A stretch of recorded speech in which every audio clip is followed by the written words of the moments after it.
नारद जी ने एक बड़ा ही सुंदर प्रश्न सनकादिकों से किया।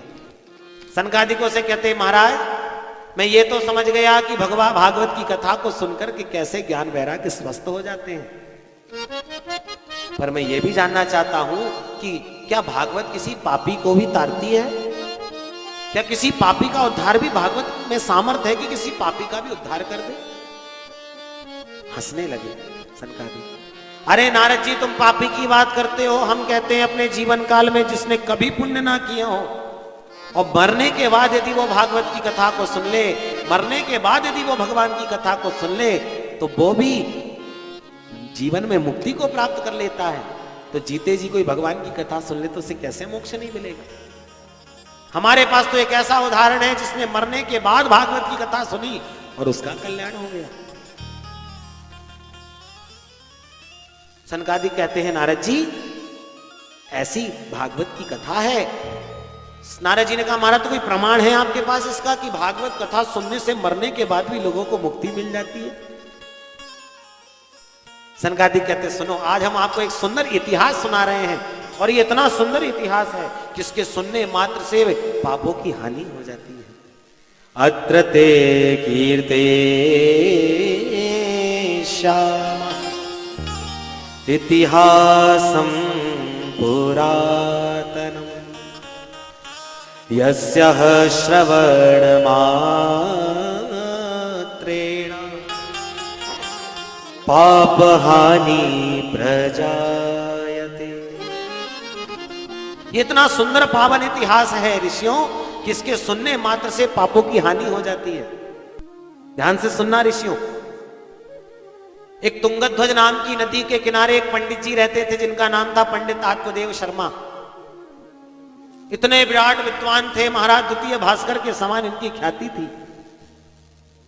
भगवान सूर्य के समान तेज इनके माथे पर चमकता था। बस कमी थी तो एक ही बात की कि इन पंडित जी के घर में कोई संतान नहीं थी। पंडित जी तो बहुत सीधे साधे थे, पर ऋषियों पर इनकी जो पंडितानी थी वो बड़ी खतरनाक। जितने सीधे साधे पंडित जी, उससे विपरीत इनकी पंडितानी। कैसी थी बता रहे। बोले, लोक वार्ता रता क्रूरा प्रायशो बहुजल्पिका शूरा च ग्रह कृतेषु कृपणा कलह प्रिया। कैसी थी? बोले, लोक वार्ता, लोगों की चुगली करना, लोगों की बुराई करना इसका पहला काम। जब तक पड़ोसन से लाठी चार्ज ना हो जाए तब तक खानी हजम ना हो महाराज, ऐसी पंडितानी। और धुंधली इनका नाम था।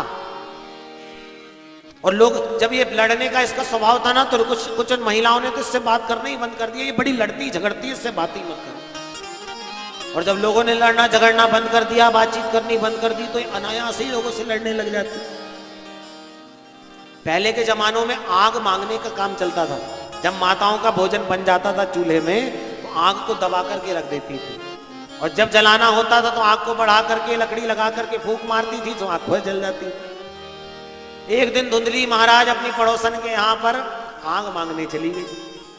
पड़ोसन ने कहा, आओ आओ धुंधली, आज कैसी चली आई? बोले, बहन मुझे भोजन बनाना, तो आग मांगने आई हूं, तो इन्हें आग दे दे। बोले, ले ले भाई, मैं दे देती हूँ। कैसे लेगी, काहे में लेगी? तो अपनी साड़ी का पल्लू आगे कर दिया। बोले, इसमें डाल दे। पड़ोसन बोली, तेरी मत्ती मारी गई है, तू साड़ी में आग लेगी तो आग साड़ी ना जल जाएगी तेरी। सोई लड़ना शुरू, तू मुझे ज्ञान दे रही है, मुझे सिखाएगी कैसे आग लेना चाहिए, लड़ाई करने। प्रत्येक बात में जो लड़ते ही रहे, झगड़ते ही रहे, महाराज भाई को नाम तो धुंधली है, जिसको हमेशा धुंधला ही धुंधला दिखता है। देखो, स्थिति दो होती है, या तो एकदम अंधेरा हो तो कुछ भी ना दिखे, या पूरा उजाला हो तो सब कुछ साफ साफ दिखे। पर ये स्थिति वो होती है जब धुंधला धुंधला, जिसको अपन कहते हैं, जिसमें ना ठीक से उजाला है ना ठीक से अंधेरा है, उसे हम धुंधला धुंधलापन कहते हैं। तो इस धुंधली भी इसी प्रकार की थी, पड़ोसन से लड़ने लग जाती। जब तक पड़ोसन से 3-4 बार लड़ना ले, खाना हजम ही ना हो महाराज। पर भोले वाले पंडित जी ऐसी पंडितानी से भी अपने जीवन का यापन करते हुए जीवन को चला रहे थे। घर में किसी बात की कोई कमी नहीं। बस एक ही काम की दिक्कत कि घर में कोई संतान नहीं है। एक दिन तो पंडित जी के मन में इतनी व्यथा हुई, इतने दुखी हुए कि गृहम तक्त्वा वनम गतः, घर को त्याग करके वन में चले गए और वन में जाकर के बैठ करके रोने लगे। हे राम राम भगवान, न जाने मेरे किस जन्म के पाप उदय हुए जो मुझे ये दिन देखने को पड़ रहे। मुझे कोई संतान भगवान ने नहीं दी। बैठे बैठे पंडित जी रो रहे थे कि अचानक एक महात्मा वहां से जा रहे थे।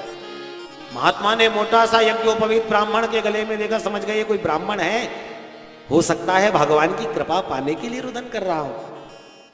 जाकर के ब्राह्मण ने पूछा, अरे पंडित क्यों रोते हो?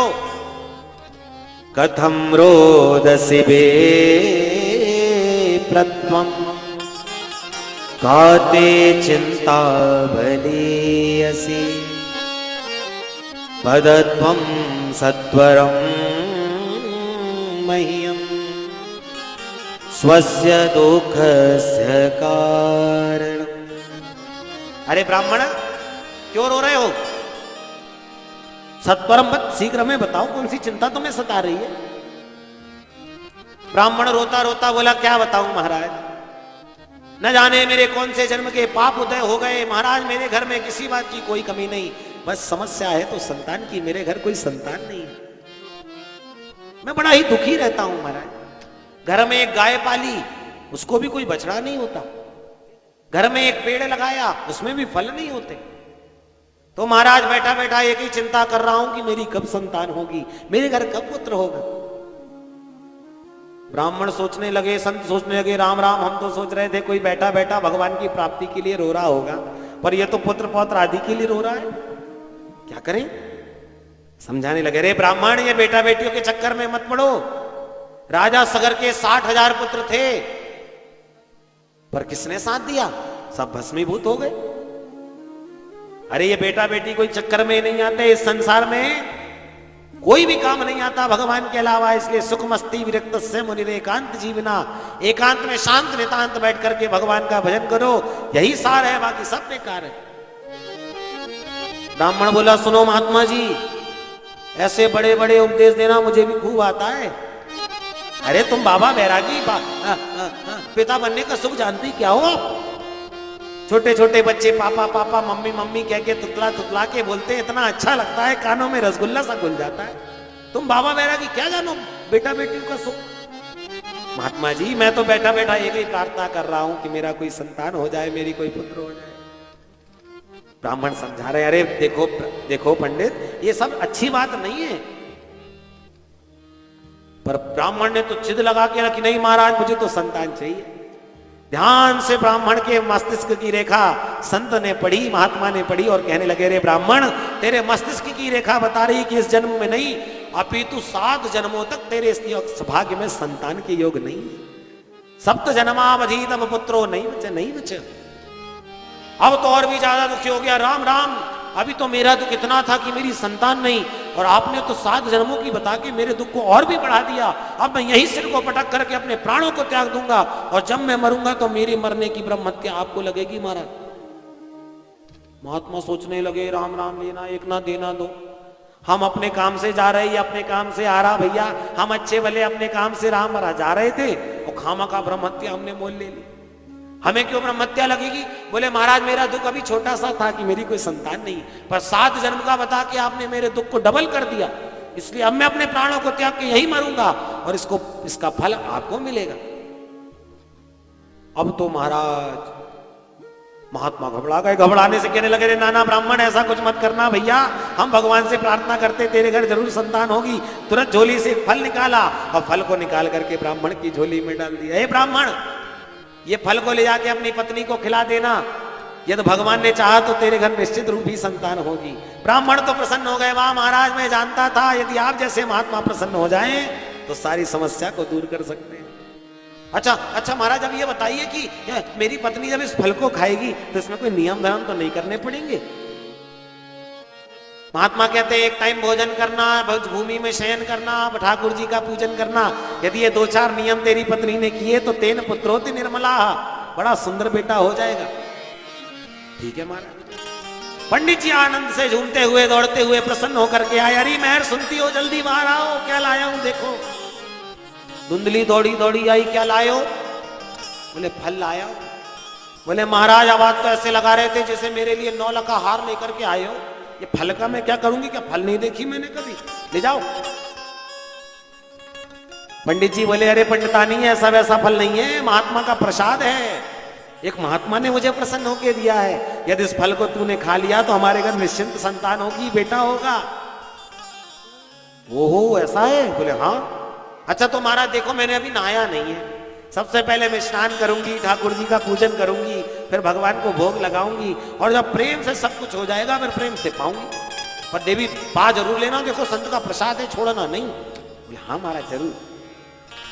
पंडित जी तो ऐसा कह करके निकल पड़े और मोहल्ले में बैठ बैठ के गीत गाने लगे। अब देखना 9 महीने बाद हमारे घर में भी किलकारी गूंजेगी, अब देखना 9 महीने बाद मेरे घर में भी बेटा होगा।